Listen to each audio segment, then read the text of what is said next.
പിണറായി സർക്കാരിനെതിരെ വീണ്ടും വിമർശനവുമായി പി.വി. അൻവർ. വിലക്കയറ്റം നിയന്ത്രിക്കാൻ ഒരു നിലപാടും സ്വീകരിക്കാത്ത ഗവൺമെന്റ് നികുതികൾ ഓരോ വർഷവും വർദ്ധിപ്പിക്കുന്നു. ബ്രൂവറി വിഷയത്തിൽ സർക്കാർ നിലപാട് ജനങ്ങളുടെ കുടിവെള്ളം മുട്ടിക്കാനുള്ള നീക്കമാണ് എന്ന് അൻവർ ആക്ഷേപിച്ചു. തിരുവനന്തപുരം പ്രസ് ക്ലബ്ബിൽ നടന്ന ഓൾ ഇന്ത്യ തൃണമൂൽ കോൺഗ്രസ് ജില്ലാ നേതൃയോഗം ഉദ്ഘാടനം ചെയ്ത് സംസാരിക്കുകയായിരുന്നു പി.വി. അൻവർ. പച്ചയായി മനുഷ്യരെ വെല്ലുവിളിച്ചുകൊണ്ട് അഴിമതി നടത്താൻ ഒരു മടിയുമില്ലാത്ത മുഖ്യമന്ത്രിയും മന്ത്രിമാരും അടങ്ങുന്ന ഒരു കൊള്ള സംഘമായി കേരളത്തിലെ ഗവൺമെന്റ് മാറുന്നു. പാലക്കാട് ഞങ്ങൾ എന്ത് വില കൊടുത്തു, ഞങ്ങൾ ബ്രൂവറി സ്ഥാപിക്കും.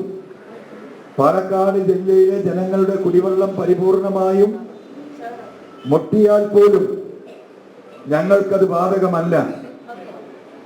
ഞങ്ങളെടുക്കുന്ന തീരുമാനങ്ങൾ അത് ഈ രാജ്യത്തെ കോർപ്പറേറ്റുകൾക്ക് വേണ്ടിയാണെങ്കിൽ അത് എന്ത് വില കൊടുത്തും ഞങ്ങൾ നടപ്പിലാക്കും. അതിന് പോലീസിനെയും പട്ടാളത്തെയും ഉപയോഗിക്കുമെന്ന ധാർഷ്ട്യത്തോടു കൂടി പെരുമാറുന്ന പ്രവർത്തിക്കുന്ന മുഖ്യമന്ത്രിയും ഗവൺമെന്റും കേരളത്തിൽ നിലനിൽക്കും.